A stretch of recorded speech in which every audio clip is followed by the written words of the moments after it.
Welcome back to my channel G learn mathematics. ये question हम लोग परमुटेशन कॉम्बिनेशन के मल्टीनोमियल्स थ्योरम से देख रहे हैं। This is added question for the JEE advance 2023। ऐसा क्वेश्चन देखा गया है कि कैट में भी, एमबीएस में, एसएससी सीजीएल, बट इतने बड़े नहीं, थोड़े से कम लेवल में आते हैं। But this concept also come in other competitive exam. That's why the concept of multinomial theorem is very important. Must watch the video till the end. Okay, let's begin the class. What they are asking, in how many different ways can three-person ABC having 6 1 rupee coin?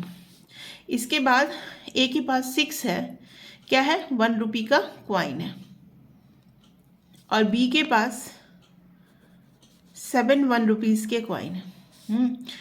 And A के पास having 6, B के 7 1 rupee coin, and C के पास मान लो कि 8 1 rupees coin है।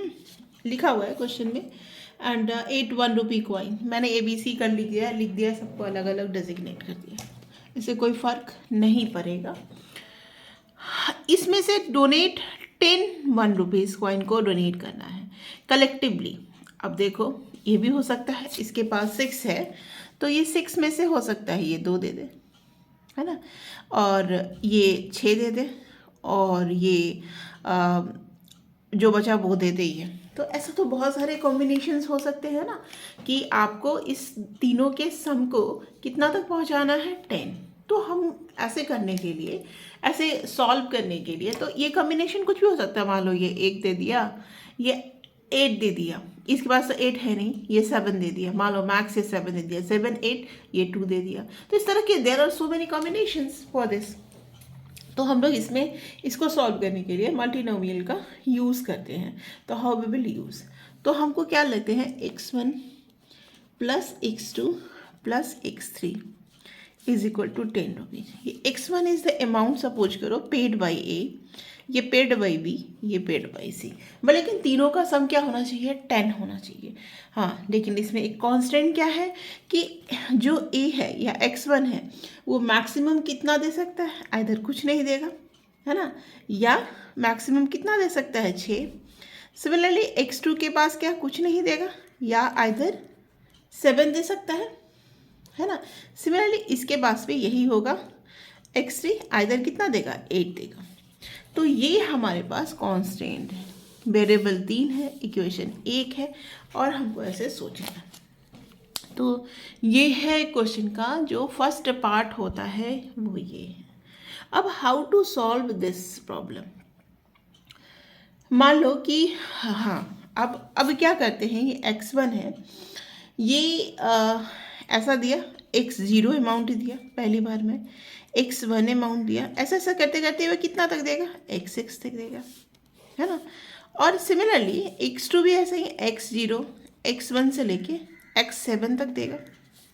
दिख रहा है सबको, आई थिंक दिख रहा है। सिमिलरली ये भी ऐसे करेगा, x0 से लेके x1 x8 तक देगा, और सबका सम कितना होना चाहिए, 10 होना चाहिए, यानी coefficient of x to the power 10। मतलब इस दोनों के सम, जो भी कोई हो सकता है, 0 देगा तो ये 8 देगा, ऐसे ऐसे करके सम 8 होना चाहिए। तो this is the main part, ये जो है ना बॉडी है मल्टीनोमियल थ्योरम का, यही पार्ट है कि how to convert the question into this form. अब ये समझ में आया। अब इसमें coefficient of x to the power 10, जो कि हम लोगों ने बाइनोमियल में बहुत सारा किया है कि कोएफिशिएंट को कैसे निकालते हैं, बट यहाँ पे तो बाइनोमियल था, यहाँ पे मल्टीनोमियल है, 1 2 3 सारे टर्म है। अब देखो ये सारा टर्म तो जीपी में है, इसका सम क्या होगा, 1 minus x 7 by 1 minus x, इसका क्या होगा, x8 by 1 minus x, and 1 minus x9 divided by 1 minus x, ये जीपी में हो गया सम। अब इसमें से हमको x टू द पावर 10 निकालना है, इसको मैं यहीं से डैश कर देती हूँ, ठीक है। अब देखो, अब हम इसको ऐसे लिख सकते हैं, x7 1 minus x8 1 minus x9 into 1 minus x पे पावर -3, है ना। अब देखो, पहला तो टर्निंग पॉइंट था कि इसको इसके बॉडी में कन्वर्ट करना था। दूसरा टर्निंग पॉइंट है जो मैंने जीपी में कन्वर्ट किया, this is the second point. अब नाउ जो जीपी में कन्वर्ट किया है इसके एक्सपेंशन को यूज़ करना होगा, यानी 1 minus x to the power minus n. ये एक्सपेंशन मैंने ऑलरेडी बता रखा है, 1 plus n x n into n minus 1 by factor. तो वो एक्सपेंशन को हम लोगों को यूज़ करना पड़ेगा। आप इसको सीधा याद कैसे कर सकते हो कि 1 प्लस यहाँ पे हम लोग यूज़ कर लेंगे जो मैक्सिमम टर्न है। 1 प्लस एन एक्स होता है 1 प्लस 3 एक्स, है ना। तो 3x प्लस ये बढ़ते चला जाएगा और वो एक्सपेंशन कैसे यूज़ करते हैं देखते हैं। अब देखो, ये 3 हमारे टर्म है, ठीक है, ये 3 हमारे टर्म है, इसको हम लोग कैसे यूज करें। तो इसके एक्सपेंशन को एक बार पहले मैं लिख लेती हूँ। 1 प्लस एन एक्स तो सबको याद रखता है, तो 1 प्लस 3x, है ना।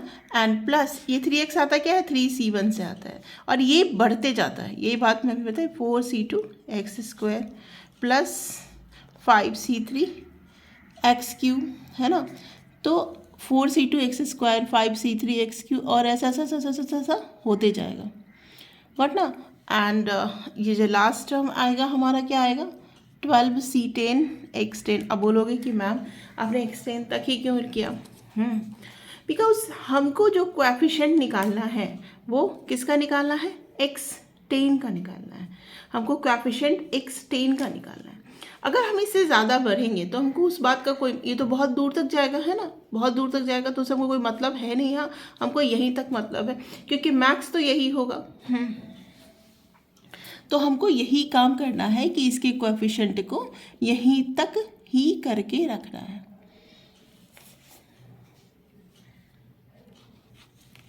अब देखो, अब सबको क्या करो, मल्टीप्लाई करो। 1 प्लस 3c1 एक्स 3c2 अब 4c2 एक्स स्क्वायर, खाली इसमें और उस वाले में जो 1 plus x nc0 nc1 x लिखते थे, है ना, nc2 एक्स स्क्वायर nc3, तो वहाँ पे n कांस्टेंट रहता था। यहाँ पे n क्या हो रहा है, ये चीज़ जो है वो वेरी कर रहा है। और ये कैसे आया वो आपको मैंने क्लास में बताया हुआ है। अगर आपको चाहिए कि इसके बारे में डिटेल, तो आप प्लीज़ मेरे चैनल पे कमेंट करो, तो एंड सब्सक्राइब एंड कमेंट करो, then I will tell you in another video और ऑल्सो मेंशन कि यू वांट दिस, ओके।